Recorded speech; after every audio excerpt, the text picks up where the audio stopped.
পূরণ করুন এবং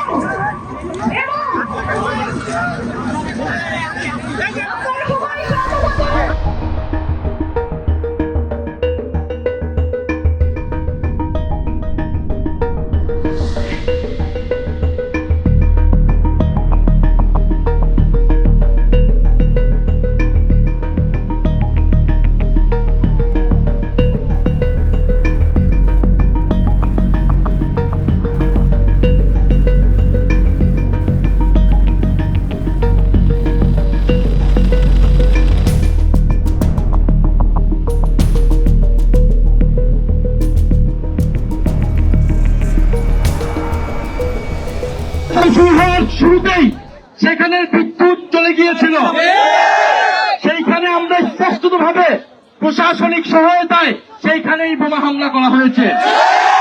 আমরা এখন সাভার মডেল থানার সামনে এসেছি, শান্তিপূর্ণভাবে আমরা এখানে অবস্থান করব। আমরা এখানকার কর্তৃপক্ষ, পুলিশ কর্তৃপক্ষের সাথে জিজ্ঞাসা করব, একটা রাজনৈতিক দলের গণতান্ত্রিক অধিকার আছে কর্মসূচি করার, এবং পুলিশের দায়িত্ব, এখানকার প্রশাসনের দায়িত্ব তাদের সকল ধরনের নিরাপত্তা নিশ্চিত করার। এই পুলিশ প্রশাসন এবং এই এলাকার এমপি জনগণের নিরাপত্তা দিতে ব্যর্থ হয়েছে। কে বোমা হামলা করেছে, কি হয়েছে আমরা জানি না। আমরা জানি এটার দায় হচ্ছে প্রশাসনের এবং কর্তৃপক্ষের। তাহলে আমরা তার কাছে জবাবদিহিতা চাবো যে কেন সে নিরাপত্তা দিতে ব্যর্থ হয়েছে, সে কি কি পদক্ষেপ নিয়েছিল, কারা বোমা হামলা করলো, কেন তাদের চোখ ফাঁকি দিয়ে কিভাবে সেখানে বোমা হামলা করার সুযোগ পেল সন্ত্রাসীরা। আমরা জানি এই এলাকায় কারা ফ্যাসিস্ট আওয়ামী লীগের নেতাকর্মী সন্ত্রাসীদেরকে পুনর্বাসনের সাথে জড়িত। আমরা জানি কারা চাঁদাবাজি, সন্ত্রাস, দুর্নীতি, মাদক কারবারির সাথে জড়িত।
আমাদের তো ফোর্স ওখানে ডিপ্লয় ছিল, ঠিক আছে। এখন ইনসিডেন্স তো ইনসিডেন্সই, আর ওনারা আসার সাথে আমি যতটুকু আসলে জানতে পারলাম সাথে সাথে বিদ্যুৎটাও চলে গিয়েছিল।